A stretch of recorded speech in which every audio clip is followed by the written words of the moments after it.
Hello, welcome to Play RP. I'm Oliver and I'm joined by Niall, Alex, and Lewis. Hello. Hello. It's time for the PTR show, our bi-weekly news and discussion podcast. Fellas, Yes. what have we been playing?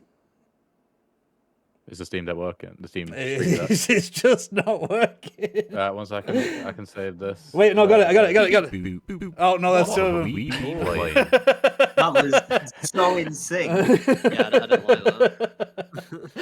What have we been playing, guys? So I'll start off as I usually do. Yeah. So I finished Demon School. Talked about that last time. Demon School is a turn-based RPG game with where it's grid-based combat, and the story is that you come to an island and you are a student looking to join the school on the grounds, which is notoriously known for training people up to fight demons.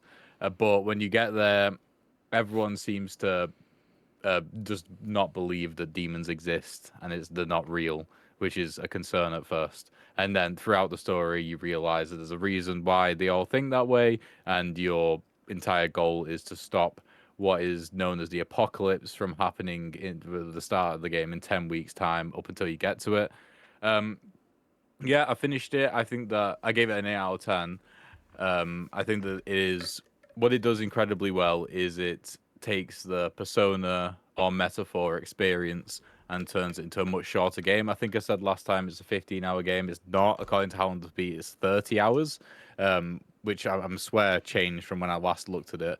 But it took me about 20 hours to beat. And yeah, everything in terms of combat, in terms of pacing, the overall story feels just as good as one of those Persona or Metaphor games. The only things which take a hit really are the social stuff. The social side of things is not as in depth with the characters. This is because there are way more characters. You can have up to 15 different characters in your party at once, and it takes, I think, 4 days to max out someone's social stats if you play it correctly. So you need to. It'll take a while to do all of them. So I suppose that's one of the reasons why. And also the ending. It did that thing that some games do where the ending is decided by a choice you make right at the end, but it didn't tell me. First of all, it didn't tell me that that's what it was doing. That it was determining what ending cutscene I was going to get. But also, it didn't give me enough context into what those options were. It was like to be sort of vague. It was to like do the final thing you needed to do in order to save the day. It was either take a guess or speak to someone, and then that just started it, and then you couldn't back out once you were in there, so you didn't really have an informed decision. Thankfully, there was an autosave right before that point, so I could get both endings because the first one I chose wasn't very good at all. So yeah, that's Demon School. Alex and Lewis, are you interested at all in playing that?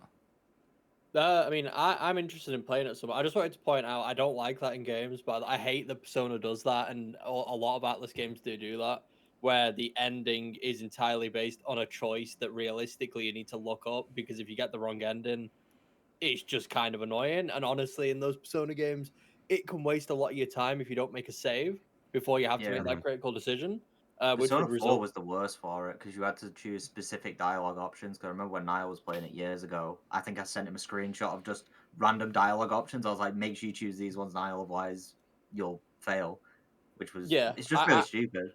Yeah, I agree. I don't think it's a good mechanic in any of those games. I understand it wants to give you the choices if it's like you making it and you're impacting the story, but getting the completely wrong ending on like a 90-hour game and making it all invalid is just not fun.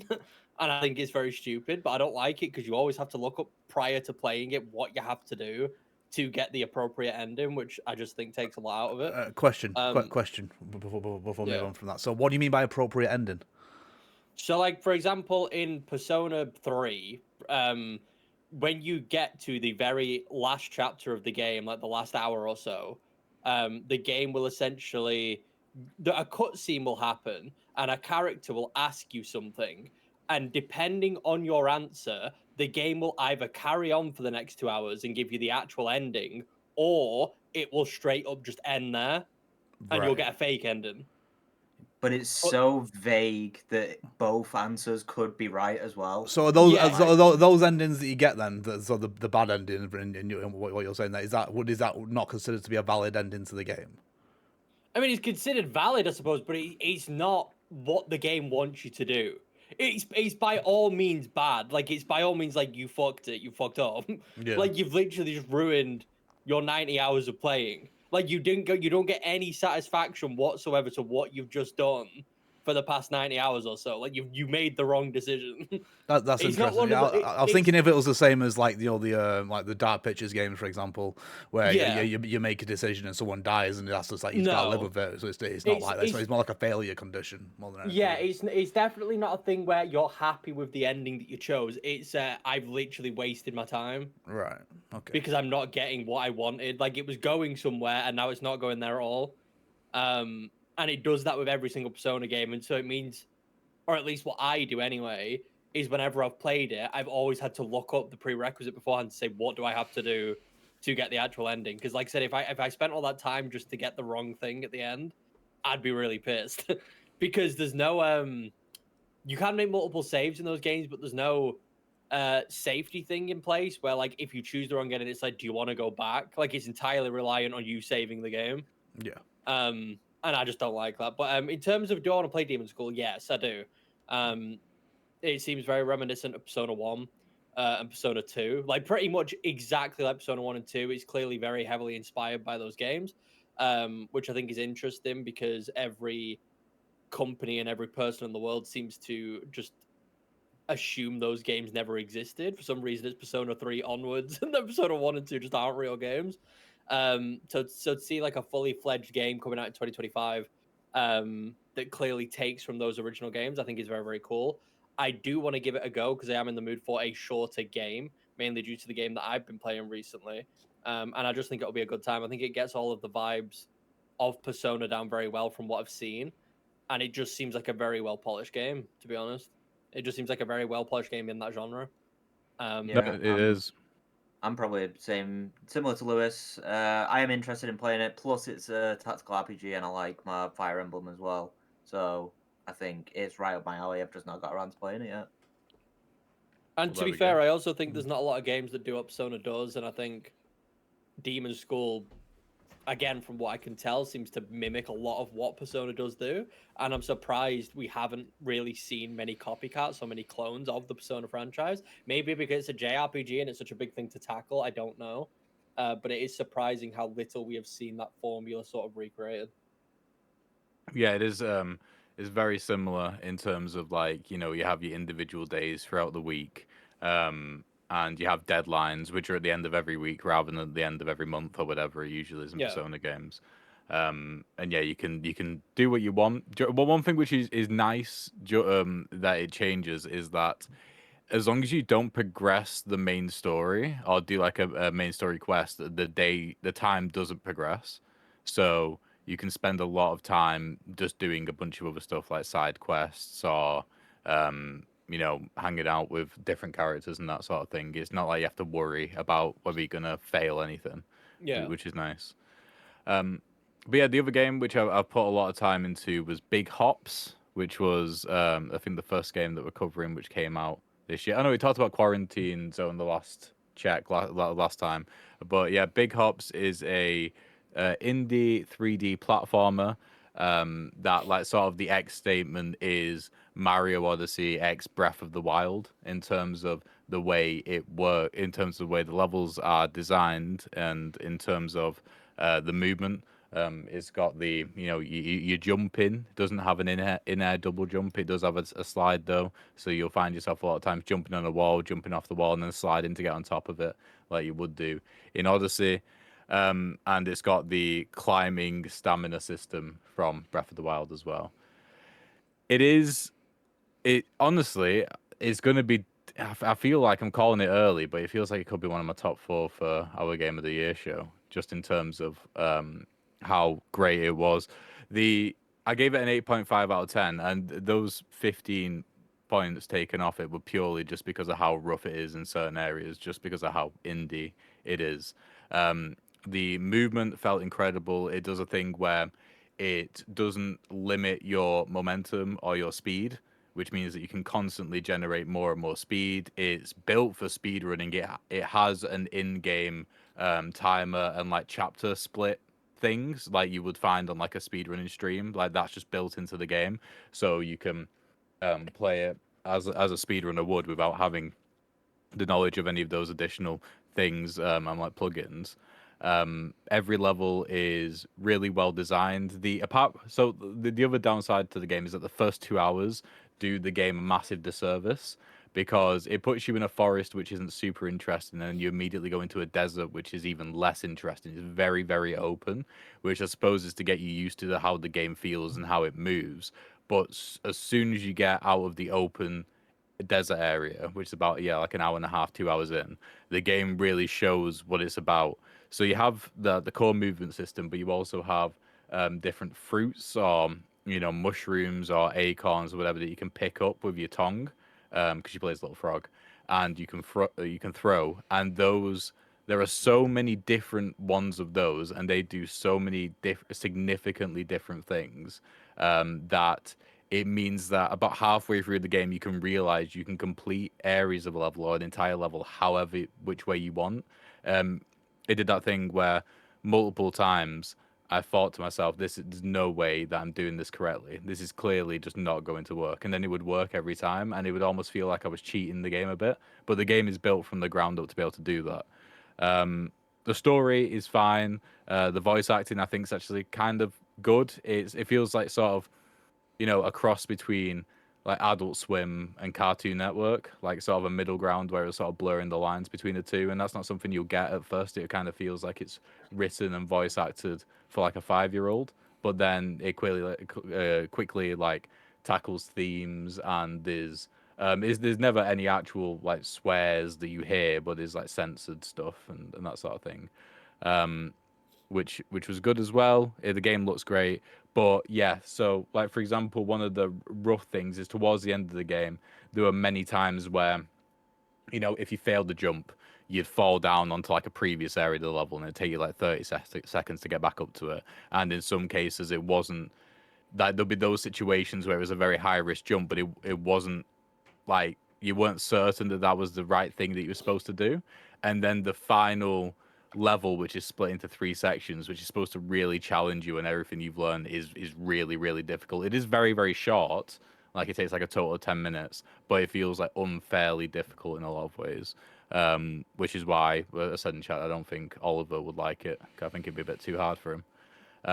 So yeah, that's big hops. Yeah, you can't say that, can you? You can't say that and just let it go away. I like hard platformers. What you're describing is a bad platformer.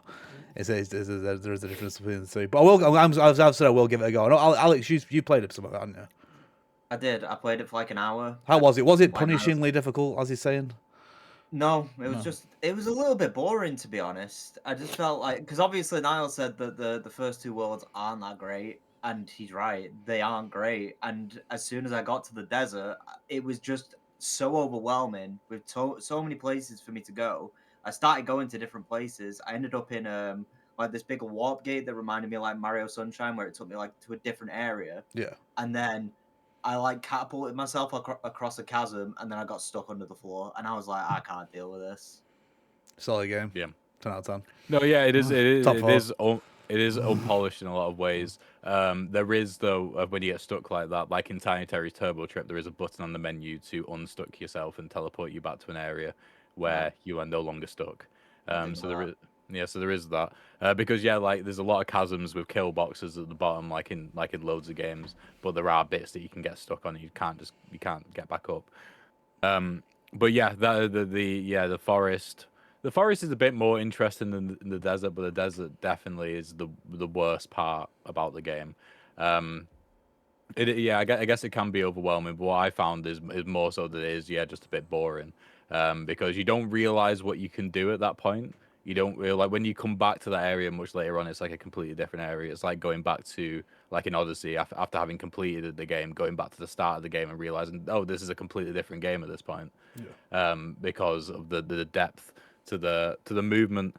Well, yeah. So that's Big Hops. I want to give you a fresh, off the press impression, of a game which releases today called Cairn, which everyone here probably doesn't remember, but as soon as they look it up and realize what it is, they'll be like, "Oh, this game. Yeah, definitely don't want to play it." That's just on. Yeah, Oh, exactly. is it just something like? Oh my god, though. Oh, Yeah, so yeah, I feel like that. I mean, to be fair, it's not going to do it a disservice or an issue because we're the only people that hate Jusant because everyone loves Jusant apart from us.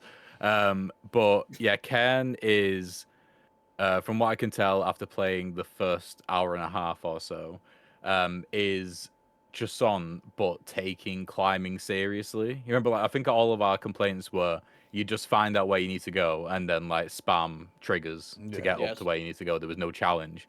The way Cairn works is you press square to start climbing a wall, and then the game automatically gives you control of one individual limb at a time. And so you, with the analog stick, you have to place that limb, so like a foot or a hand, onto a hold which is just naturally in the wall. There's no like actual holes like there are in Jusant where like there's a bit of metal sticking out the wall. You've got to pay attention to the cracks in the wall, only any potential perceived like friction, like high or low friction aspects of the wall. Every single limb has its own stamina. So if you are stretching yourself really far and there's a lot of pressure because of the weight distribution on one limb, it's going to start shaking and you could start falling.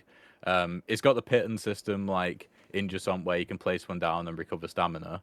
But one thing which I was also worried about when I realized that it was like an individual limb system, like, oh no, it's going to be like baby steps, or it's going to be like quap, or getting over it. But it's not. It's not a rage game in the slightest. I think it does. What it reminded me most of is it reminded me of the feeling of playing Death Stranding 1 for the first time, where it really felt like you immediately put into this zen state of trying to just move very slowly through an area, and slowly climb your way up a hill. The voice acting was great. From what I could tell, the story so far was really good. Yeah, the way it seems to be paced is quite good as well. Where you complete an area, you get a bit more story, you move on to the next area, you complete that area. It does a cool thing as well where well, firstly, one thing which it does is that you can zoom out the camera at any point to have a look at a wall before you decide to climb it. Because again, it's not like just on where the half of the challenge is finding out which bits you need to go to. It's instead it gives you a massive mountain, and you need to just like pick where you're going to start and then start climbing. But you can pull the camera back and look at the wall from like a vantage point, so you can make decisions further ahead of time. But then also you can free cam it completely, so you can take the camera and then to start moving around the entire mountain and start planning out your route. But yeah, once you complete an area, it then shows you kind of like Death Stranding, the like line you took from where you started to where you finished, and it also like the line changes color depending on what your stamina was at different points, so you can see where you made mistakes, or maybe there was a different area which would have been less trying on you. And yeah, I mean, I'm excited to play more, which wasn't something that I ever thought at any point playing just on. So got an 85 of Metacritic so far. yeah, no, it's gonna be, it's gonna bang definitely. Yeah, other than that, played two more games which I'll talk about Just more on got an briefly. 85, just to clarify. Yeah, Oh, got an okay. 85 for different reasons though. Just on got an 85 because people were crazy when they reviewed it, most We're likely. blazing it. Yeah. So I've got three. So I'll talk about two really quickly, then I'll move on to the final one. So Rogue Jack 21 is Blackjack Blatro. It's pretty good. I think one thing which it does really well is that it gives you a lot of information about stuff. Like you can get perks which allow you to see what your next cards are going to be. You can always look in your deck to see what the chances are of drawing extra cards. If you don't know the rules of blackjack, it's to you draw cards until you get as close to 21 as possible without going over and busting, as it's called. And so the aim is it's a 1v1 duel against the AI. You have to get closer to 21 than they do. And if you do, then that number, whatever you got, whether it was like 19, 20, whatever, is then dealt damage to their health bar. And so you want to, even if you're like on a 17, you might want to risk trying to get to 19 or 20 or 21 in order to do more damage. If you do get a blackjack, so if you do get 21, then your blackjack effects on your cards trigger, which could be more damage. It could heal you. It could give you currency to spend in the shop. It was a very Moorish time that I had with the demo, and it's something which I might continue with. One thing which I did play the demo of, and I will continue because I have been continuing because I have beat it, but there's no credits, and so I'm just going to go for 100%. Is a Vampire Survivors like a game called Vital Shell, which is a mech game where it is very much like Vampire Survivors. You like run around a level, and it's one thing which I didn't realize is that I seem to be really into PS1 style, almost like. Sega Genesis came out at the same time.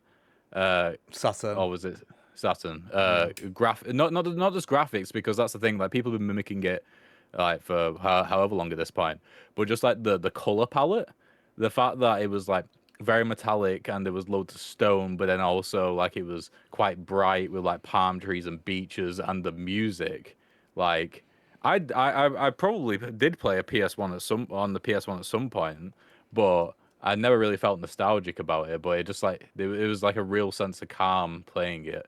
Like it was that sort of nostalgic feeling. But yeah, it does what you would expect. Like it's a really good incremental progression system. The gameplay is pretty fun. It's like to complete all the levels, which is what I did to consider it beaten. It took me about 15 minutes, not 15 minutes, 3.5 hours. I don't know why I said 15 minutes. But to get to 100% it's probably going to take me like 15 hours, which is probably what I'm going to do. And then finally, Mio, Memories in Orbit, is a game which I played, which I didn't like, and I don't think anybody here would like it either, especially not Oliver, as we previously discussed, because it is a Metroidvania, but it's really hard. The reason why it's hard is it takes everything that like a modern Metroidvania like Hollow Knight or Silksong does in terms of healing and checkpoints, and just dials it up to 11 in terms of like scarcity. So first of all, the combat is great. It feels more like a hack and slash than like a traditional Metroidvania. But in any given area, you only have one checkpoint. So if you die in anywhere in that area, you go back to that one checkpoint. And the only way you can heal is you have to find health stations. You can't heal at any point throughout the level without going to those health stations. The game, people say the game looks good. It's not my thing in terms of theme. It's quite dark and desolate. It kind of feels like how Citizen Sleeper made you feel, but without any of the narrative to uphold that feeling. So it just kind of made you feel a bit sad. The music, though, is incredible. And like I said, the combat is pretty good as well. But if you feel like Silksong was maybe too much for you in terms of difficulty, in terms of runbacks and time sinks into bosses, then I don't think Mio is going to be for you. And I'll leave it there, kept it short. 24 minutes on what Niall's been playing. I played a lot. I played a lot of games. And that's only just me. I'm excited to hear what you guys have to say. Right, so multiple things there. Multiple things I want to address. So first of all, now you keep saying that people are being mean in the Discord chat, and you hit me with that. You hit me with the whole. It's too hard for me. It's not too hard. You hit me with the please wrap it up. I know, yeah, because you're fucking 24 minutes. Well, yeah, it's what we've been playing. People want to hear about what we've been playing. Anyway, we'll talk about what other people have been playing. Alex, what have you been playing, mate? You know what I've been playing, Oliver. Yeah, Metroid Prime 4, Beyond. Metroid Prime 4, which you will get back shortly. Yeah. So, I've got a bone to pick with this game. It really, really annoyed me. Why did they think it was a good idea to put that desert right in the slap bang middle of the fucking map? If they just made it just like Metroid Prime 1 or 2, I haven't played 3 because it was I didn't play it. Yeah. It would have been fine because the progression system, it expects you to go back to old areas so much, but obviously with the big desert in the way, I never expected to go back to any other places. So when there was a part where it told me to go to the vault place, Yeah. and I thought that was just going to be the next area because I saw a lot of doors where it was like electric doors. So I was like, right, the next beam I'm going to get is the electric beam, which is going to be the next area. But I didn't realize that the first place was called the vault. But how would I have known that? Because it never really told me. Because The all first the one, I areas thought it was pretty it's much called the like same. something green or something. I can't remember. No, oh, sorry. Do you know like the first area? Do you know when you crash into the pod and then go in and get where you get the bike? Yes. That's the vault place. I can't remember the actual name, but I know it was called Vault. No, I thought you started. I thought you started in the green place and then go to the electric place afterwards. Oh man, I'm confused.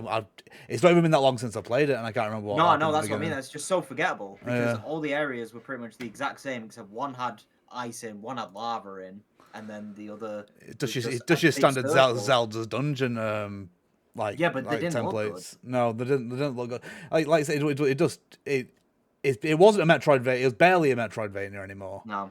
It was the whole open world thing in the middle. Like you say, it was a waste of time. It was a waste of everyone's time. It was to make the game seem longer than it actually is. Yeah. Which was really annoying. The bike was not fun to drive, especially with no music playing, because I didn't get the amiibo. Because why would I? I don't think the amiibo's even out yet. I don't know. I don't know think if it comes out till like April or something on March, which is stupid. No, there must be because people have got the Silux one because you get a special ending if you use the Silux amiibo. Wait, really? Yeah. Oh, that ending. And also, people wouldn't have known about the music thing. True. That's very true, actually. Yeah, there was these characters that you saved throughout the entire game. I forgot all of their names. Yeah. Couldn't tell you who any of them are. And there was like this big like action sequence where like they kept like sacrificing themselves, and literally like as soon as they sacrificed themselves, I was like, I've forgotten who you are. Yeah. You are so irrelevant to me. It just didn't feel like a Metroid Prime game. It felt like I was playing just a first-person shooter, just like Crysis or something, which was like thingy, just like these random guys who were like, "Oh my god, it's Samus," and then Samus is literally just like, yeah, yeah. Literally, she just doesn't talk at all. But when you're getting hit, she's just screaming. Oh, she just screams over and over again. Yeah. The thing with the NPCs, right? I'll play devil's advocate for the NPCs. So the one that everyone was annoyed about, which was the first one you come across, wasn't that bad at all. No. Everyone made me think like it was like the Antichrist. It was not that bad. It was almost funny, almost. And then so there was a couple one that was like the grizzled like captain. It was quite funny. The sniper was pretty much a nothing. But the woman that you run into is like fangirling over Samus. She's annoying as fuck. She's really annoying. It's just like just be cool, man. It's just another person. Yeah, I think the robot was the best one. Oh, robot was top. The robot just turned up when you needed him. He was a great guy. Yeah, exactly. Like his sacrifice was absolutely cool because he like turned you into a ball and then just threw you over his head and then you just got fucking devoured. Yeah. But then you had to get the mech parts. The green crystals were the worst part about the game. Yeah. Why give me a radar when I've got 75% of them? Yeah. Like, yeah, it makes no sense. Is that a reward? Yeah, so once you get 75, to a degree, it makes sense because they technically should be harder to find once you've got because like they are everywhere. If you just go to a section on your map that you haven't got rid of the fog of war on, then you will find some. But so I guess it makes sense that the radar comes in then because it's because there's less to get, but I would argue that the radar's pointless anyway. The radar is just pointless. I didn't use it. I did not use that radar once because there was no point. Used it for the last 25% just to go to like just a little area which had them because why wouldn't I? I came across them naturally as I was getting the mech parts. Well, I already had the mech parts. Oh, so I got all the mech parts and I only had 75% of the crystals. We did it in a different order then because I didn't know about the mech parts until after I collected the crystals. Well, you told me about it. Well, you told me what to do. Yeah, go to the smoke. So then I found all the mech parts while I was collecting the crystals. Yeah, I was just very confused because there was because the collection screen has 3 things on it. It's got your crystals, your keys, and then your mech parts. But the mech part bit was completely blank. It doesn't tell you about that until you actually come across the bit for it. Yeah. I think I gave it like a 6 out of 10 just because it was fine. Like Yeah, I think I gave it the same. To be fair. yeah. But I will talk about one thing that me and Lewis played actually. Wait. It was a demo. Okay. Wait a second. Now that you've played the 3 biggest releases from Nintendo in that released on the Nintendo Switch 2 for its debut year, how would you rate Nintendo and the Nintendo Switch 2's debut year? Well, the year's not finished yet. Yeah. I mean, honestly, probably like 4 out of 10. Yeah, well, it's not been Like, great. It's not been great. It's not been great. Like, let's be honest. Yeah. Yeah. so it's Bonanza, the Metroid that were bad. Yeah. In our opinion, yeah. Yeah. Like, but everyone else glazes Bonanza, but in our opinion, Bonanza. Yeah, everyone loves Bonanza. Mario Kart was just fine. Like Mario Kart wasn't. I don't think it was an amazing Mario Kart. I prefer 8, I think. But yeah, because it it's fine. why I just hate the fact that you have to drive to the courses. That's the map. It's driving to the course. It's not the actual map, and then you just do 1 lap of the actual map. No. Yeah. Do any of you regret No. purchasing your Nintendo Switch 2? Nope. No, I don't regret it because it's future proof for any Nintendo thing coming out, and the stuff that I have played on it, which is mainly with Pokemon and Breath of the Wild, runs significantly better than they do on the Switch One. It's like an infinitely better experience. Yeah, true. Like ZA, like we've all played ZA, well, it was 3 out of 5. That would have been a miserable experience on the Switch One. Oh, it would have been awful. Oh, it would have been awful. Yeah. But the thing is, in this economic climate right now, the way things are going, there is no sense in like there's no sense in waiting anymore if you want it, because the thing is, it's only going to go up in price. Nothing's dropping in price anymore. Consoles are going up in price. So if anything, it was smarter to buy at the beginning. What if by the time they release something worthwhile playing, for example Odyssey 2, they release it with the Switch 2 OLED? I honestly don't care personally because I just don't play. I don't play in handheld. No, I don't play in handheld either. I do play in handheld. That screen is fine. It's a lot better than the Switch One. I wouldn't. It's not as good as an OLED, but it is bright enough where it doesn't really matter to me. Yeah. Do I think they should have just released the console as default with an OLED, or at least brought out an OLED option alongside the regular Switch 2? Yeah. Is it going to affect me personally in 4 years when they release an OLED? No. No. Like, it's not going to bother me like in the slightest because I just don't play in handheld at all. He's not even bothered. Never bothered. He's not. He's not bothered. Like, if I'm an advocate for OLED screens in general, like if you're someone who plays in handheld, you should always get the OLED variant if you can. It's worth the extra money for sure. The Steam Deck one is tasty. Yeah, it's just personally for me, I don't play in handheld, so a handheld with an OLED, unless it's the default option, it's just not. I just don't really care. Did you know they stopped selling the base Steam Deck? It's only the OLED now. As I was buying it, the base one went on its final sale and it was quite cheap. But I still wanted the Well, the LCD OLED. one is completely gone, like fully. You can't even get like the 512 gig one or anything. So what you're saying is I have a rare Steam Deck. Yeah, so do I. I don't know. I didn't know all LCDs are gone. I thought it was just a 64. Well, that's why I heard. I assumed it was just because they finished. Well, they finished manufacturing a while ago. No, you can get the 256 gigabyte LCD, the 512 gig OLED, and the terabyte OLED. So it was. So you can still get the. It was like the 64 gigabyte one, weren't it? That was. Yeah, you can still get the cheapest model is the free £50 256 gig LCD. I assume before there was a 64 gig LCD. It was That's gone now. That was the one that people bought to put their own drives in. Yeah. Essentially. So the cheapest one now is 256 gigs. I've never had to do that because I bought the cheapest one, and I think it's through the nature of the Steam Deck and the Steam Deck's battery, you never have games which are that size on it. Like, I ran into issues with it early on. It's not necessarily the games; it's all of the I don't know what it is. It's like the caching and the updating that it does every time you boot up your Steam Deck. That seems to take up a ton of space for some reason. Like tons of additional space, not just from the games itself. I don't know why. I don't know if it's like a shader thing or something, but it takes up a ton of extra space when you boot up your Steam Deck. And I ran out of space quite quickly, not having that much installed. 256 gig, I don't think is great for a handheld. unless you're just playing purely indie games, I guess, then it's probably fine. I think most handhelds at a minimum should be looking at 500 gigs, especially with the state of games currently.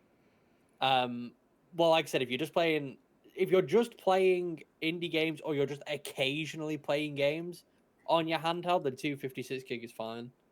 And you can always just upgrade later anyway. So I just don't think it's that big of a deal. Yeah, I've been playing like Spider-Man Remastered and High on Life on mine, so I wouldn't have been able to do that on a 64 gig. Yeah. That's all. Mm. Alex, what have you been playing with Lewis? Yeah. So it was a demo called Whisk. Don't know if anyone's heard of it. So Whisk. basically, yeah. So it's a co-op only game. You are two different characters. One of them can only double jump, and the other one can only double dash. So the objective is you have a ball which has a cat in it, and you have to throw it to each other, and you have to go across different obstacles and stuff in order to get to the end, in order to throw the cat through the portal. Mm-hmm. It was very interesting. Was it good? Especially, it was quite fun. It was about an hour long. So you can also like pick each other up and throw each other to like get to like different areas and stuff. And there was also different like cats that you could find during the level as well in order to get them through the portals as well. It was just an interesting like co-op game that I don't think anything has really done something similar. I don't know if Lewis, you played anything similar to it. Not that I know of. To point out what the levels are like, they're essentially like small parkour based platforming levels, essentially. It's like a very small stage that's usually about 30 seconds in length.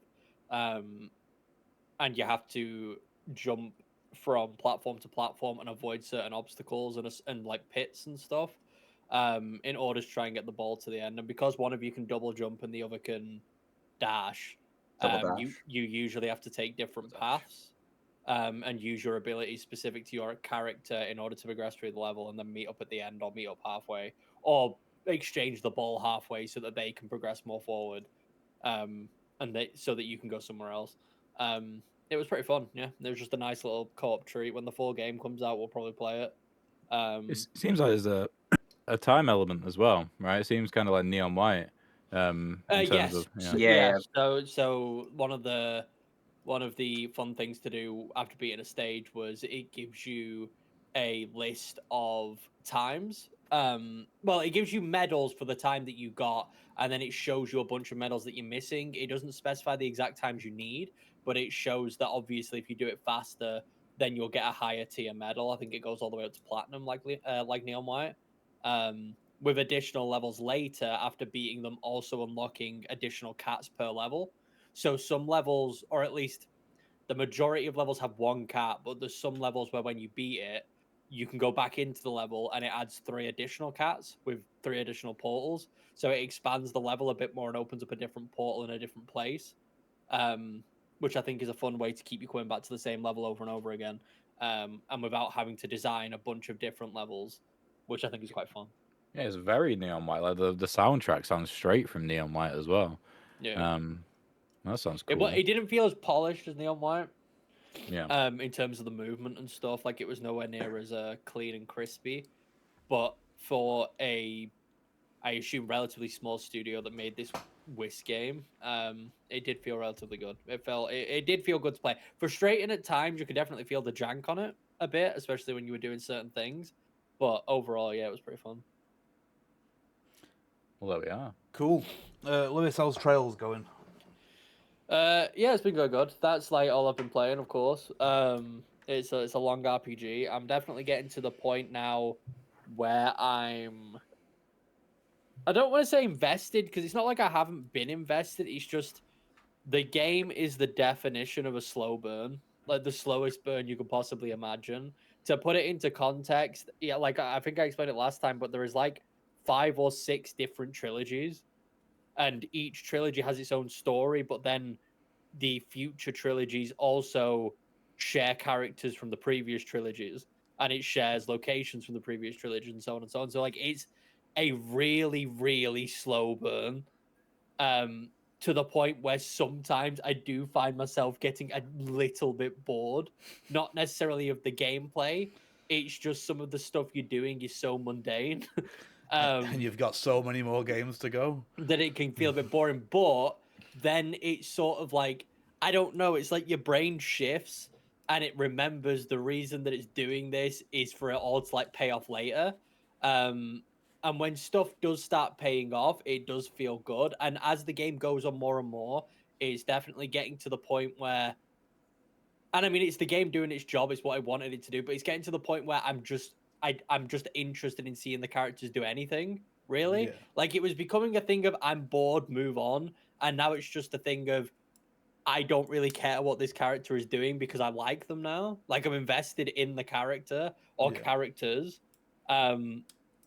So what they're doing doesn't necessarily matter now, which I think is the sort of kick I needed. I'm about like 25 hours in, I think, something like Jesus. that. 24, 25 hours in. And I think there's like another 20 or so left of part one. I'm excited to get to the other ones after this. And I'm excited to see the ending of this game because I've heard that the ending of this game is astounding. It's really, really good. Obviously, it's going to be a big cliffhanger, which isn't fun, but I am excited to get to that. And I'm excited to be playing a JRPG again. It's just, I've been wanting a really good JRPG for a while now. Like ever since finishing Final Fantasy 7, Final Fantasy 15, Persona and stuff, like I've just wanted a really good RPG that was brand new to me and that I hadn't touched. And I think this is doing its job. I think it's satisfying that itch that I wanted, just in a different way. And I'm hoping the payoff in 700 hours of game was worth all of the mundane stuff early on. Have you played Chrono Trigger? No, I do want to. Yeah, it's one that I've always wanted to play. I've just never got around to doing it. It's one that I haven't played as of recent, purely because in my head I keep telling myself that they're gonna remake it. Yeah. Yeah. Alex played it, right? I think I don't get us. I swear I've seen a little picture that you've put on Discord of Chrono Trigger on your TV. Maybe that was a different Alex. It only says in How Long to Beat It it's 40 hours long. This Trials in the Sky first chapter. I mean, I know there's 3 chapters, which will mean probably 120 hours. But Yeah. but are you platinum them in it? I'm playing on PC. Are you PCing it? I don't understand what that has to do with it. If there's, let's say there is like 12 games, and each trilogy is all like, I don't know, like 100. No, sorry, like each trilogy is like 60 hours each part minimum. You're talking like 180 hours per trilogy, and there's like 4 or 5 of them, so 900 hours is about the average for all of them. No, yeah, I didn't know whether you were just talking about this game in terms of the payoff or not. I hope you get a bit of a payoff after finishing this one by itself. No, I hope there's payoff. No, I hope there's payoff in this game as well. Like I said, I've heard the ending to this first chapter is very good, and it sets up 2 and 3 really nicely. But one of the reasons people like Trails so much isn't just due to the individual games, it's the fact that it's an open world. Stuff like an open world, it's a connected world. Final Fantasy, although it uses similar systems throughout the games and stuff, the worlds aren't connected. The characters don't know each other. The characters will never know each other. The stories aren't related in any way. The reason people like Trails so much, I keep saying Trials, the reason like Trails so much is because unlike most JRPGs, all of these games are connected. It's all in the same world, all in the same kingdom. It might be on a different continent, it might be in a different place, but all these characters eventually interact with each other, or stuff that happens in one game is relevant in stuff that happen in other games. And there isn't really many JRPGs or many franchises in general that do that and have such an interconnected world over such a long period of games. And that's one of the reasons people like Trails so much, because there isn't really anything that's done what Trails has done in terms of like how big the story has gotten and how significant everything is in each of those games in relation to each other. And I thought the idea of that was cool going into it, so that's why I wanted to try and get as invested as I can. Because the idea of playing a game in, like, say, like 300 hours from now and seeing characters or seeing a character that I really like from a game come back, or seeing a plot thread that maybe didn't go somewhere actually be incredibly relevant later on, I think is the sort of world building that you just don't really get in a lot of video games. That's the MCU of video games. But, I mean, yeah, basically. And I don't know, I think the concept of that is very cool. That's the thing. I want to be invested in this, but it's sort of similar to what you said about Chrono Trigger. Now that they've remade Chapter 1 of this, and this is the start. It feels like, oh, if I start this and finish it, I've got to wait for the other two. 'Cause I don't want to play the old versions of them before I can play the rest. That's exactly an issue that I have. So I have the original trilogy on Steam. After I played this first one, I was going to play 2 and 3, the originals, but I don't know what Black Magic they've done. This came out in 2025. They're releasing Chapter 2 in, well, they haven't said the exact month, but they're releasing Chapter 2 this year. So less than a year between games. So I've gotten to the point in my head now where I'm like, I probably should just wait for the remake of the second chapter, even if I finish it now, and despite wanting to see what happens in the story, just because the quality of it is so high, and I really don't have to wait that long. But then am I going to run into the issue again where I finish the second chapter and then like, right, the third one's coming out in 2020? I mean, that might just be the best way to do it. I mean, you're gonna burn out otherwise, surely. That's the thing. That's the counter that I had, is that I don't want to burn out. In terms of remakes, it's definitely one of those ones where you wouldn't need to indefinitely wait. I think after, I believe, Trails in the Sky, and then the second one after Trails in the Sky, I can't remember what it's called. Those ones are like 2D Chrono Trigger, early Final Fantasy type gameplay and style.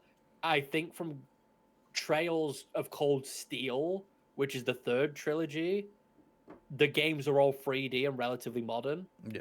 So they wouldn't need to be remade if you were in it for the 3D style that they've got going on now, because they've been doing that for like the past 10 years or so.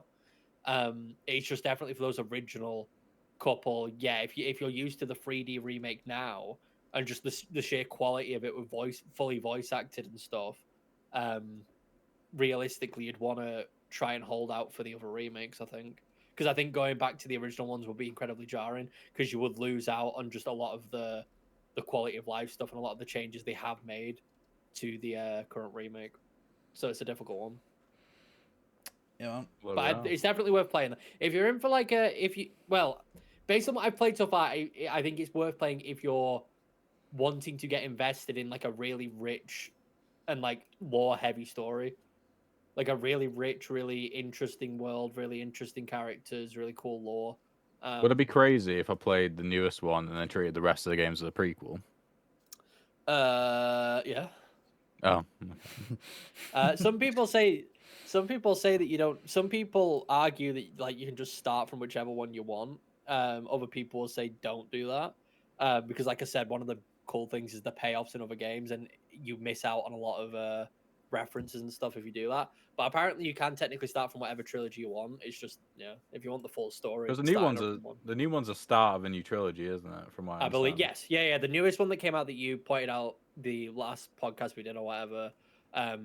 That's the start of a new trilogy. Beyond I believe the second Horizon. I believe the second part to that is coming out this year or next year in Japan, I think. It's a bit delayed. It's one of those games here that's delayed for us for some reason. I thought we were past that era of games releasing at different times, but I think this current one came out. It's a big localization effort. That. I mean, it is, but most games nowadays do release same time worldwide. It's rare now that games don't do that. Yeah, back in the day, it was awful for it. It was terrible. I remember back in the day, I had to buy a US version of Smash Brothers and also buy like this weird modded disc. You put the disc into your we put the disc in first. Yeah, and then you had to put that in. It was good. I'm glad I did it because I really wanted to play Brawl, and Brawl wasn't coming out for ages over it. I'm glad we're past those days of stuff coming out and just reading about it and knowing about it, but not being able to play it. Yeah. I always hated that shit. Anyway, speaking of remakes, so I've been carrying on my Resident Evil playthrough. I've finished 4. It's still a banger. I played the DLC for 4, which I've never actually played before, called Separate Ways. You play as Ada, to see her side of the story, see it because she just kind of pops into the story every now and again, but you see what she was actually doing. You get a lot more context behind some of her actions, which is really good. I replayed Toy Story 2, Buzz Lightyear to the Rescue on PlayStation for Bro Nights. That was fun. That was good. High on Life. I'm preparing for games that are coming out soon.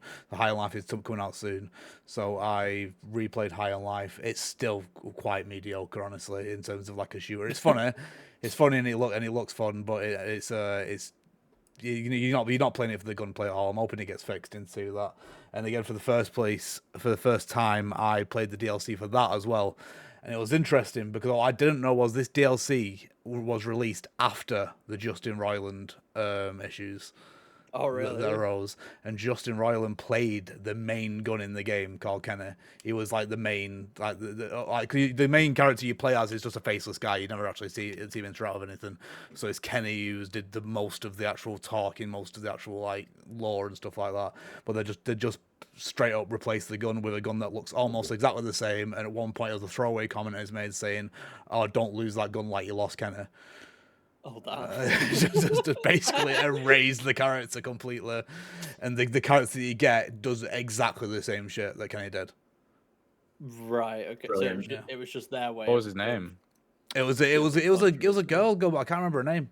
It was like Sandy Kenita. or something. No. The name was completely different anyway. Like I said, I remember all the rest of the guns' names, but I don't remember her name because it was in the DLC. And the DLC was like 2 hours long. But yeah, it's all about a knifey, the knife you get in the game. He wants to he gets a package, but it gets taken back to the company's headquarters or something. So you have to go there. It was fine. It's set in like a very like open plain type thing, whereas like, a lot of High Life is like it takes place in cities and jungles and shit. This is it's like a salt flats type thing where there's just nothing going on. It is quite boring. Yeah, but other than that, that's pretty much it for what I've been playing. Well, there we are. All right, shall we move on to the news, fellas? Move on to the news. Move on to the Absolutely. news. Out with the help with olds, that? No. in with the news. It's news time. Yeah, that's side it. News time. All right, so we're only going to talk about one thing. We're going to talk about the Xbox showcase that happened the other day. What date was it? Can you remember? It was one of those other ones. I think the first thing on the docket is, from what I remember, is Forza. Yes, it is. It was Forza I'm not a Horizon big 6. Forza head. I actively dislike that it exists. But you, Oliver, and I think And Lewis as well, Lewis, really like yeah. Forza. Forza Horizon. Forza Horizon specifically. We do not like Forza Horizon. No. Forza Horizon is fun. Forza is just it's kind of boring. Forza Motorsport is incredibly boring. Any realistic racing sim, I'm sorry to the racers out there, boring. Don't like them. Gran Turismo, boring. Yeah, like they look pretty, they look cool, but I like a game that is somewhat arcadey. Yeah. And doesn't take itself seriously. I'm all for racing games that aren't super serious. The moment they're serious, don't like it. Very bad. And Forza Horizons is essentially they went right. Forza looks really pretty. How can we make people who don't like racing sims play it? And then they made Forza Horizon. And there we go. It's basically an open world in which you just drive around, but there's loads of little races you can do, and like drift challenges. There's big jumps you can do, like challenges like that. There's stuff littered all over the world.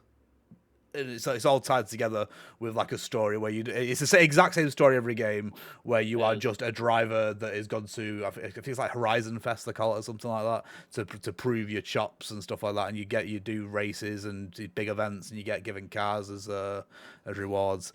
It's very fun. I think I only started playing at Forza Horizon 4, so I played 4 and 5. 4 was set in the UK. 5 was set in Mexico, and this one is set in Japan. And from what I saw of it, because I've seen bits and pieces of this showcase, it looks really nice. It's just more Forza Horizon, but that's fine with me. I've got no issues with that at all. He loves it. Yeah. Do you reckon it could be a game of the year contender for old Ol? No, I do not think.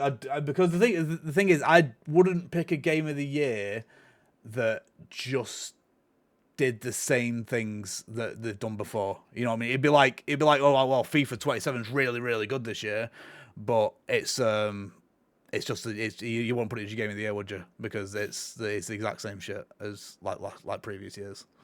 No. Fair enough. It's like Japan looks great. It looks like in a completely new area, but they're not doing anything new with the genre at all. And but like I say, they're completely fine with me. It's a comfort food game for me. I'm not playing it to have my worldview change. You know what I mean? Imagine if it does though. Imagine if I'd it be does. very surprised if it did. They're very. I don't want to say they're against making any changes, but like they have a formula that works. Yeah, I just don't think they well. need to. I can't think what Yeah. they would change in this specific kind of game to make it any better. Yeah. Because you cannot. sort of It's just one of them games where if you just do the same thing but just set it in a different place, maybe just add like a couple things, it works.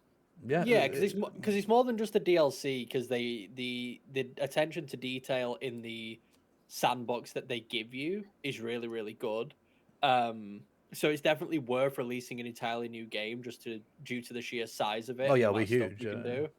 But they have very much found what the formula is and how it works, and there's no point in changing that. And there isn't really anything you could add, I don't think, without completely changing the core gameplay of it. Yeah. And I think people would be more upset if you made a significant change. So this is just what we've got now eternally, I think. I mean, just Until they run out of countries. Yeah, exactly. Just look at that on the screen. Like, just look how good it looks, and that'll all be an engine. That. Yeah, that's the impressive thing. Yeah, it's always an engine. That stuff. It's never pre-rendered. Yeah. The games just look that good. It's good stuff. Oh, good. So yeah, It comes out soon, doesn't it? May May 19th or 29th. something like that. Yeah, it was. God, we're not very good at news, are we? Someone get the date up for us. I'm getting it. May 19th. May 19th. Thank you. Yeah, so we day one Game Pass. I'm probably going to end up buying it. To be honest with you, I'm probably just going to buy it. Oh, do you want to know something?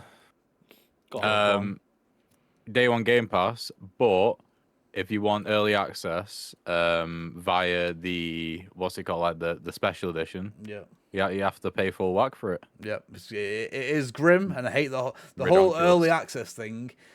It's like ultra consumerism. It's weird, and I do not like it at all. You shouldn't be able to buy early access to a game, especially against on Game Pass.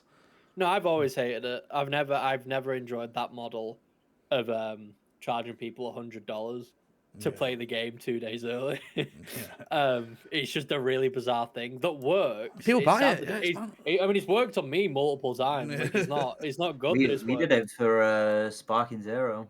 I've done it. Yeah, I've done it for multiple games. I don't like the model though. It's because it targets the FOMO in people. Yeah.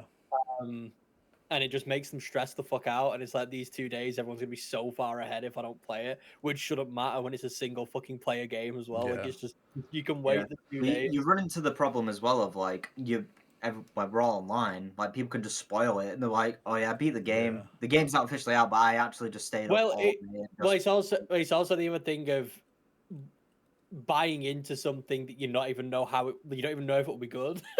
And then and then you spend that $100 or whatever for the early access.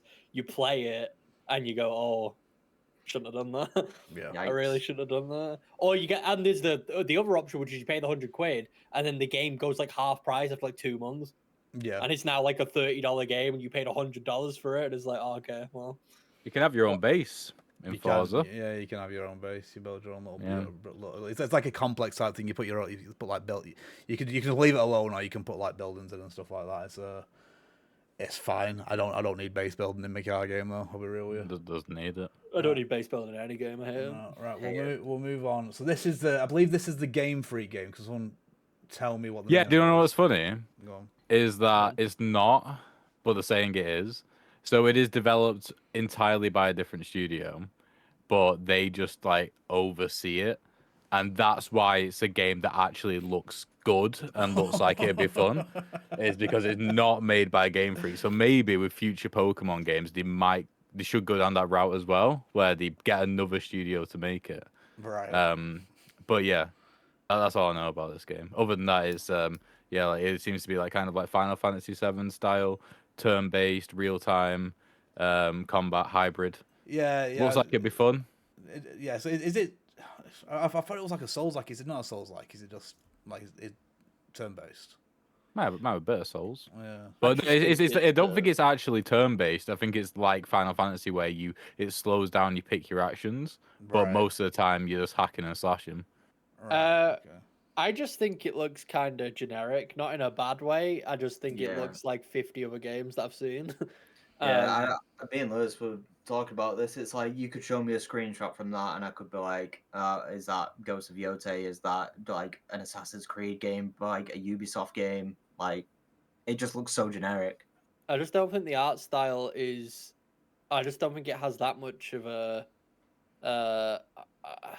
an identity. I guess it's just a very generic, kind of Japanesey looking game with realistic graphics, and I just don't overly rate that right now because I think a lot of things look like that, and it's a bit boring. Yeah. And gameplay wise, it just looks fine. Yeah, I don't know. Cool. I'm not particularly excited for it. It might be one of those games that drops and it does really well. Yeah. Score wise, it's not doing much for me as of now. It just looks very okay. Yeah. No, it's Yeah, definitely my kind of thing. I had a feeling about Expedition 33 before it came out, thinking that it was going to slap. But yeah, with this, it doesn't feel like that's going to be the case at all, even though they look quite similar. Like that very muted Unreal Engine, organic open world environment. Yeah. I mean, some of it does look interesting. I reckon it'll probably get like a 77 or like a 78. And people who are really into that style of combat and really into Japanese cultures and environments would probably get enough out of it, but I don't think it won't be on my game of the year list anyway. Does anyone have it in the draft? No. No. Interesting. Oh, here he is. No, Thinks he might sneak an 80. I don't want it. Right, we'll move on. So this next one is the next. It's who's the studio? Someone tell me. Double Fine. Double Fine. Thank you. They get people who made Psychonauts and things like that, right? Yes. Yeah. So it's an arcadey beat 'em up, like kind of similar to Gang Beasts from what I understand, but not in terms of how it controls, but just in terms of the structure. What's really interesting about this, more so than anything, is I believe it's coming out Q1 26, and the Keeper would have been released 6 months earlier, so they've released 2 games within 6 months. Damn. Which is pretty wild. Clearly, a very different team that's worked on it. They seem to be going through for like the sort of the Obsidian approach, where they're working on multiple games at once. Like Obsidian released Pentiment and Outer Worlds 2 within a year of each other, I believe. Avowed. And Avowed as well. So like, that's 3 games probably in like 12 to 18 months. Yeah. It might be a direction which Xbox are pushing their developers to go into, making smaller games, fill up the Game Pass library. It doesn't seem like something which we might play it. Not only I've got Game Pass, so it's less of a sure thing than maybe if we all had Game Pass a couple of years ago. Yeah. But yeah, it looks like I think the main concern, which I've got, isn't necessarily how fun it'll be, because it'll be fun enough.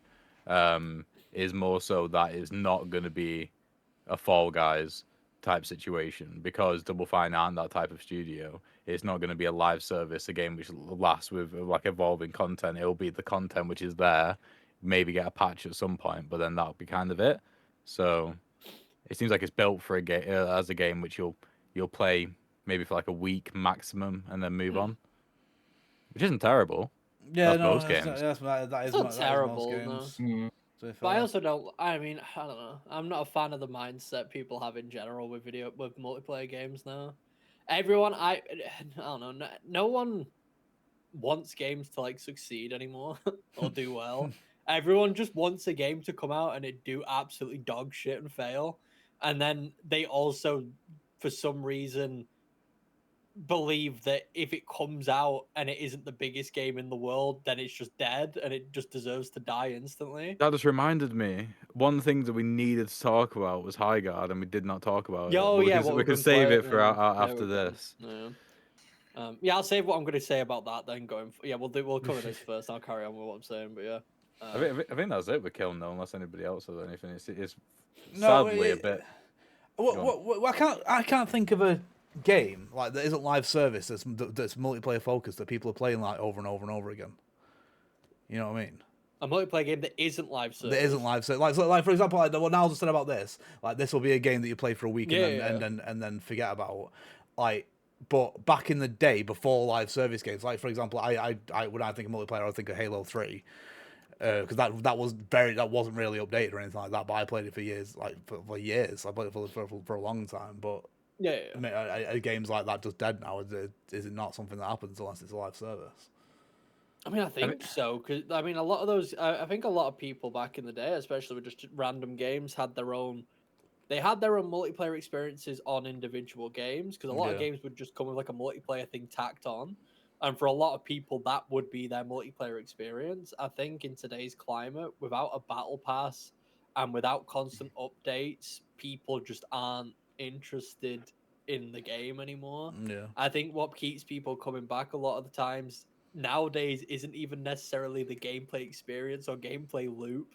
It's the idea of new content, Yeah. which is sad, but I think that is just generally how a lot of people think. It doesn't matter how good the gameplay is. I think that dopamine of seeing something new in the shop, or new character that you like, a new skin for the character that you play, a new gun for like just something new, and that adrenaline rush, that dopamine rush that you get from it, I think is more important to people now than the actual game itself. Yeah. Or at least that's how I see it a lot of the time. Well, that's Yeah, the same with us as well. We don't go back to Fortnite unless it's something new. No, it's true. I've definitely fallen into that pattern of not being interested or not getting hyped, or only getting hyped about a game when something cool is announced about it, but then not even play it. Like Mario Kart, for example, they released that update, which we were begging for, and they announced it was a bit late, mind you, but they did release the update that we were asking for ages. We all got really hyped in the chat. And then I think we played one race and turned it off and just said, yeah, boring. Don't really want to play, don't really care. Yeah. I think one of the only games recently that has avoided that has been Arc Raiders. Is that what it's called? Yeah, Yeah, it is called Arc Raiders. Yeah, I couldn't remember it. I sounded like a game that I made up. I didn't sound like a real game. I think that's one of the few games recently that I've seen that has completely avoided that whole thing, and the gameplay experiences. Sorry, the experience of people coming back has come entirely from the gameplay. Yeah. And the social aspect of it. That game isn't filled with battle passes and shit. It's purely just people liked the loop and people like the community aspect of it, and that's very, very rare nowadays. I suppose Friend Slap as well. Friend Slap is I wouldn't call them live service games. They do get updates. No. But Friend Slap isn't live. No, I wouldn't call them live service games. So yeah, maybe those as well. What did you guys say now? Sorry, you had something to say. I think it is just mainly down to the shift in like behavior due to the exposure to things. Like for example, when Halo 3 came out, like the thing that people will play year round would be either Halo. In the UK anyway, would be either Halo, COD, or FIFA. Like those would be like the three games that they would play. Nowadays, it's that overexposure and that saturation to so many different experiences makes people less likely to want to commit, because first of all, I mean, it's why people replay games. It's because of the fear of putting time into games and then realizing, oh, this isn't for me, this isn't what I'm comfortable with. So I think it's the element of this in everybody's library, there's 7 or 8 games which are the source of comfort, and it's very difficult for a new game to replace that and then become a game which people play consistently, because you need a lot of time to be comfortable with it. And so therefore it takes something special in terms of gameplay which maybe wouldn't be a requirement years ago, such as Arc Raiders, which is like a like truly special game, to like insert themselves into people's libraries. Yeah. Yeah, so that's what I think that is in some ways a smart move for Double Fine to spend significantly less money and time developing a game, to sort of like scale with the expectation of time which people will put into it. Yeah.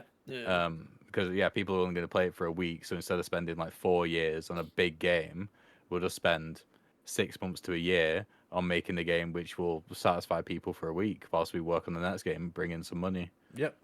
No, I agree. That's good. All right, so moving on to the last one of the show, then. This is probably the one that I saw the most of, if we can actually get to a game. I'm most excited about this as well. Yeah. Fable. Fable. They've made it so it is now a truly open world game, whereas the old Fables weren't really. It seems to be made a lot of nice changes. It looks really nice. It does look really nice. It's very clearly Unreal Engine, but it does look really good. Whether it looks really good when we're actually playing it on our actual devices, who knows? What, when it's running at fucking 12 FPS? Yeah, 12 FPS. And after we've waited the hour for the shaders to load. Yeah. What is concerning about the showcase is I've seen it a bit from clips, but also from people talking about it, is that to have clips from like for you showing off the game and there to be frame rate issues heavily implies it was very difficult to not get parts of the game which were running at a solid 60. Yeah. And considering it's slated to come out in fall, I'm a bit worried for your PTR draft. Because you got this game. It's gonna be good. But I've never played a Fable game. Never been exposed to them ever. Don't even know. Yeah, don't even know what really one looks like. I mean, I've seen the Fable anniversary cover constantly. 'Cause it's always on the front of Steam whenever there's a sale, which is all the time. But I get the general vibe that I understand is it seems to be like it was an RPG with more of an emphasis on morality and making decisions narratively. And from what I've heard, it seems to have progressed that further, which they kind of need to do because Kingdom Come Deliverance 2 is a game which exists, and they need to, not look like an infant compared to it. It's definitely not going to be like at the same level, but stuff which I'm like super excited about is stuff which I believe was in the other games, maybe not to the same degree, where you can buy like entire villages and become like the landlord of the village, and then you could like evict people if you wanted to. Yep. People's opinions of you can change depending on how rich you are. There's something which they spoiled in this, which I wish they didn't, but because they spoiled in this, I suppose I can say it, is that you can either kill or not kill Richard Ayoade. Richard Ayoade, the giant, yeah. Yeah, he was a giant. And that if you kill him, because he'll just lay there for the rest of the game, that affects house prices and like plummets them, which might be great if you get to purchase houses, but if you already have, then that could be significant in terms of your economy. Yeah. The combat looks fine. It looks like, maybe it's just because of the way it looks, but for me it's giving a similar vibe to Hogwarts Legacy in terms of like I'm expecting a similar sort of like, you can constantly be doing stuff, constantly ticking stuff off. And the world is detailed and has enough depth where it will keep you engaged. This bit of the video here looks exactly like fucking Hogwarts Legacy, by the way. Yeah, exactly, right down to look at that UI. Look at that. Look at that menu. It's ridiculous. Yeah. So I'm really honestly, this is probably, unless I'm forgetting something major, is my most anticipated game of the year without having any nostalgia for any of the previous games. Just because of what I've heard about it and what I've seen. I will, if it lives up to the expectations that they've set forth in terms of the gameplay, I'd forgive if it's a bit framey, in like the cities, because that's what Hogwarts Legacy was as well. Like I remember, like when you were in Hogsmeade, it was a bit framey. Yeah. When you would fly around the specific parts of the castle, it was a bit framey. But because the world was so deep and the gameplay was so good, I'd forgive that. So yeah, if they don't push it back, because that's the thing, if they push it back, they've got to push it back far because of GTA.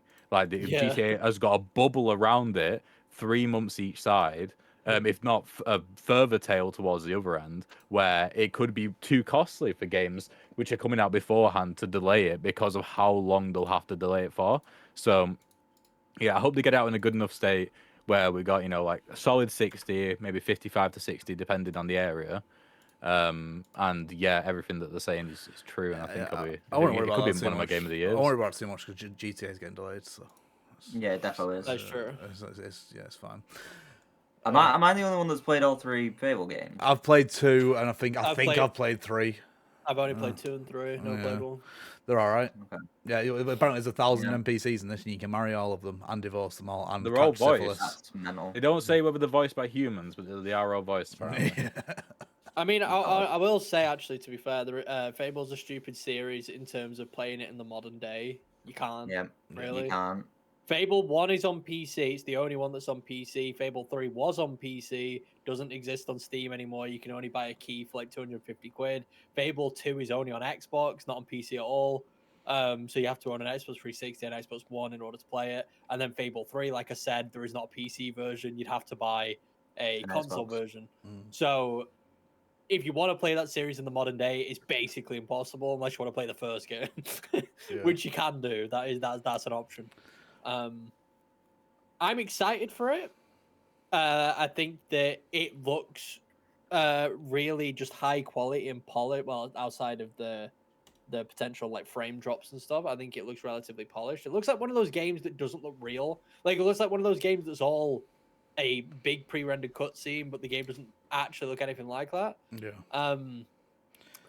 The morality system changing is a bit weird, considering that was essentially the core identity of the Fable games. The way I think people have taken out of proportion with like what they're doing with it. People got really mad about it. The way they're framing it is that the reason the morality thing has changed is because each town that you go to, you'll essentially be starting new, Yeah. and the people won't really know who you are. So if you retained the physical appearance and just general changes that you'd like garnered over with the bad choices or good choices, it wouldn't really make sense for a new town to not like you or like you because you're starting fresh, like I said, every single time, basically. Yeah, because they got rid of the like all the aesthetic stuff, didn't they? So you won't grow horns if you're evil. No, yeah, and if you you're being won't- evil, yeah, you won't like get Yeah, yeah, devilly, and then if you're being good, you won't turn into Jesus Christ or whatever. Like I wonder if they've got rid of the like if you're a mage, you'll grow like white hair and like glowing things all over you. I as think well, I think they have changed that. Right, okay. I assume that's not coming with it.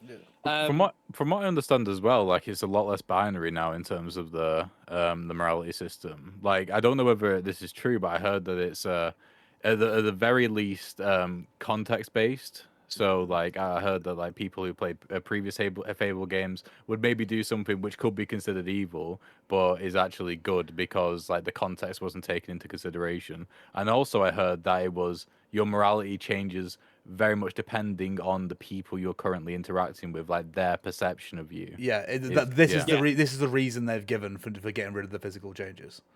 Yeah. Because morality is context based in this specific game. So just to recap there, so we've got Forza Horizon 6 coming out on May 19th. Kiln is in spring, Beast of Ink Reincarnation is summer, and Fable is down for autumn. Right, fellas, you've got 3 minutes to talk about Highguard. We can go a tiny bit longer, if that's agreeable. Feel free. Yeah, so Highguard, I play. Oh, first of all, we all knew about it. It was Jeff's one more thing. First of all, from what I understand, is that they did not pay for that final slot. That is confirmed, but it is not confirmed whether or not they paid for a slot, and either two situations, which is the main slot dropped out, or Jeff could not fill the main slot because obviously it's going to cost more money.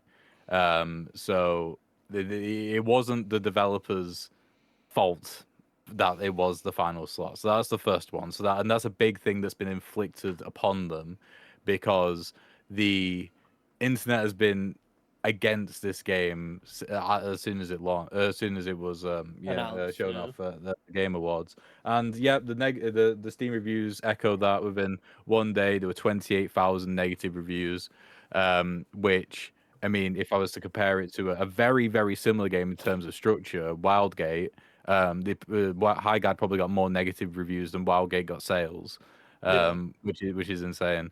But yeah, it's a free-to-play FPS.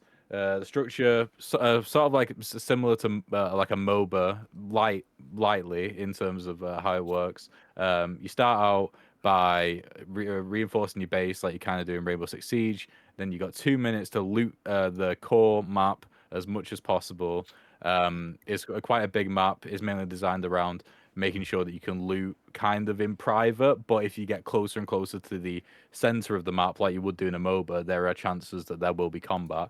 And then after 2 minutes, a shield breaker spawns, which can then be used to, if you get it and then take it all the way to the opponent's base whilst fighting off the opponent, you can use it to break the shield. At which point, there are two plant sites where you can plant bombs, and if both of them detonate, then you win. And that is the way the game works. If they don't detonate successfully because you can just not plant them or the opponent team defuses them, then you get teleported back to your base and it resets. If one of them went off, then they do a bit of damage to them, and so it'll make it easier on your second attack. And also when the reset happens and you go back to your base, all loot in the surrounding area, in the open world and in the shop. Well, not the open world, the open level and the shop, all increase, but that includes weapons and armor. So it's not like you all of a sudden your time to kill is like super increased. It's roughly the same. It's just the guns feel a lot better. For me, I think the shooting feels good. Surprisingly, the horse riding feels great. Like jumping on and off a horse whilst fighting and fighting whilst on a horse. Like it felt very cinematic to be able to do that. Yeah. And the base defending, when it comes to reinforcing the base, is really light. But the way it's structured is that the fight for the sword to break the shields and the fight to defend the base turns it from like this big open level to these more arena style like Halo levels where you're fighting in this very very small level 3-on-3. And I thought that was pretty good considering I think the gunplay is really good. And but the only major negative which I have with it is that it was a bit disappointing that Apex and Titanfall devs made like there's nothing in the movement which indicates it was made by Apex and Titanfall devs. No, So I think it can be noticed in the gunplay. The gunplay feels very Titanfall and very Apex. Like it feels not quite as polished as Titanfall and Apex, but it's very close. And very reminiscent. But yeah, the movement mechanics are just basically non-existent in regards to that. I don't know. The experience for me is just the whole thing has just been like really disheartening and sad to see. I think people are fucking miserable for no reason all the time. And I know that's just how the internet is, but for some reason, I don't know why it's this that clicked with me.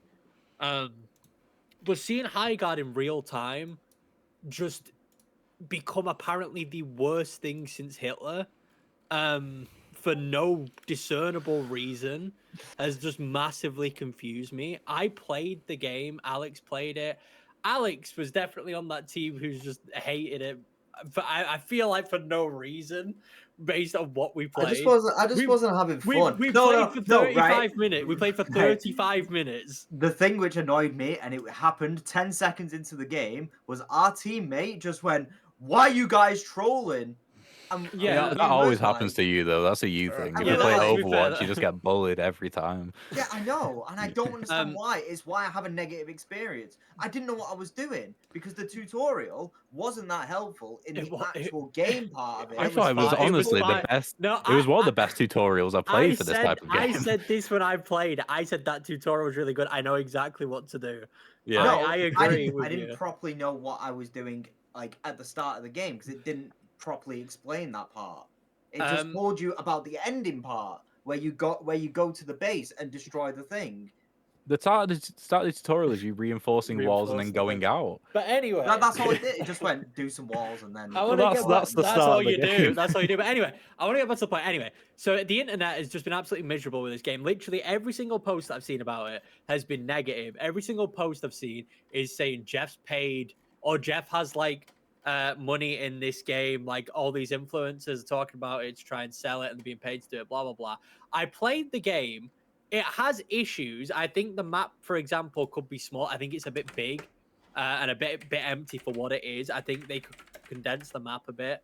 The gunplay could be a bit tighter and a bit more refined, but I think overall the experience of what the game is not only unique, but I think is satisfying enough and quick enough of a loop that the game can be called nothing other than fun.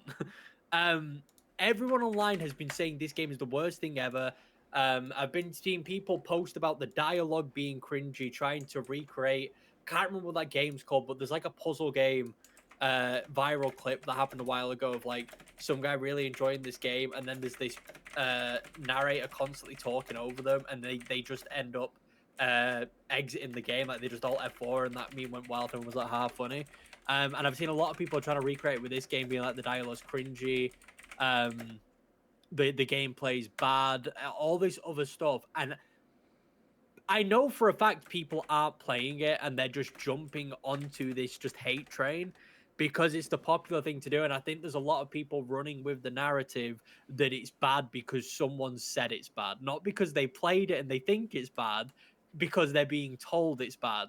And I absolutely hate and despise that this is sort of what happens now constantly with everything. Something is either the best game or the best movie or best TV show ever made, or it's dog shit, don't play it, it will kill your entire family, this is awful. And I don't get why that has to be such a big juxtaposition between liking something and disliking something, or just attacking something in general, because people seem to feed off of just generally being negative about something. I don't get it. It's really annoying. After playing it, I was genuinely like, oh, us lot might actually play this game. I know it's 3-player, but I was like, we might actually play this game. It's fun, but I can already tell that's probably just dead in the water, because the game doesn't seem to be doing. It's not doing bad, but the negative reviews and the negativity around the game is definitely affecting the player base and the amount of people playing the game in general, and it does worry me for the future of it. And us playing it is pretty much already dead in the water. I just know it is. It's just not going to happen. And I don't know. I think having a 35-minute experience of like somewhat fun being sullied by the internet, just essentially just saying it's the worst thing ever, is just kind of depressing. But it also happens with everything that comes out now, and I'm just kind of sick of it, to be honest. It's just not fun. I think we got a chance. I reckon Oliver might have a head on his shoulders after all this. So it's. I don't think that I'm going to I don't think I'm going to think the game is bad. I'm going to think that the game is not for me.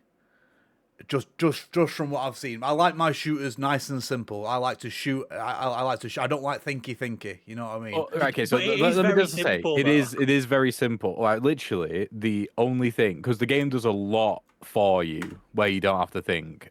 So like the only thing which you might not like at first anyway is the looting stuff without combat beforehand. Though you are a big Destiny head, so maybe it'll unlock some Destiny stuff. But as soon as that sword drops, it's just combat. It's just combat in different locations, depending on it's capture the flag. Depending on where that person is, that's where you fight until they get to the base, and then it's just a normal FPS. So you said it's like a mobile, like in the beginning, like kind Very, of very if light. if at any Very, if at very any light. point you say to me they're in this lane, then I'm just going to turn the game off because that winds me the fuck up. I don't want to. It's not You lanes. shouldn't have to guess where my fucking enemy is. You know what I mean? The only reason it's a mobile like is because they basically have a nexus or a base. They have a base which you have to destroy. Right. And that's the identity of every MOBA is that you have to go through the lanes to get to the base, and you destroy the big base, and the other one or the other team wins. This has the base, but it doesn't have lanes or anything. No. It doesn't have just lanes. the base. It's like so the game the map. The other reason why I said it was like a MOBA is it has like an invisible wall, which isn't a wall. You can go through it in the middle, where it's very clear. That's their half. This is your half. The closer you get to it, the more likely it is confrontation, and the closer you get to it, the better the loot is. And that is it. I am more than happy to give it a go. And it's only 3v3, so like it's not you're not getting bombarded constantly by bullets or explosions. Yeah, I'm down to play it. I'm more than down to play it tomorrow. It's already installed. I installed it the other day. I'm ready to go. I'm very conscious of time. I want to ask one further question while we're talking about High Guard. If Jeff didn't do what Jeff did, would this game have just died on its ass? No.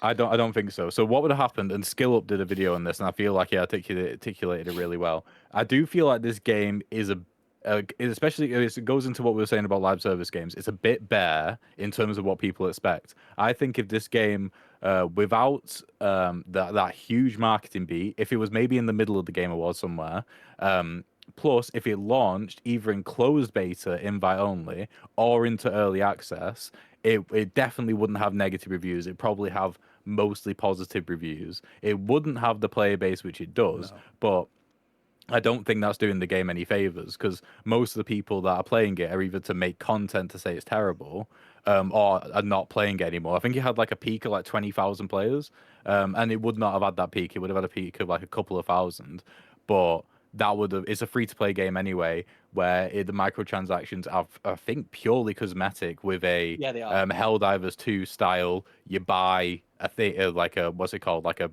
Vanguard or whatever, and then you progress through it. So, and they've already got a year of content planned, which hopefully means they've already got a year budgeted for it. So, like I said at the start, I feel like a lot of this has happened to them. I feel like if they launched in early access, people would have thought this is a really high polished early access game that just needs more content. Yeah, the trailer itself didn't do it any favors either. Like No, the trailer, like combined with the fact that Jeff bigged it up, it was like you say, it had that, like the Jeff bigged it up happened to them. The trail that was created didn't necessarily happen to them. That was that was their fault. I mean, I also want to say their advertising for the game was abysmal. Yeah. They didn't speak about the game until a day before it came out. That was on their Twitter account. They did not mention it a single time until the day before it came out, and then they were like, "Yeah, guys, it's coming out." But obviously, everyone had already committed to hating it at that point, so it was just sort of already dead out the water. But as Taylor said, haters are gonna hate, and it's just the way it's just the internet. You know, that's just the internet. And it's you take that risk by putting out a free to play game that's there's a live service. You take that risk. Exactly. Yeah.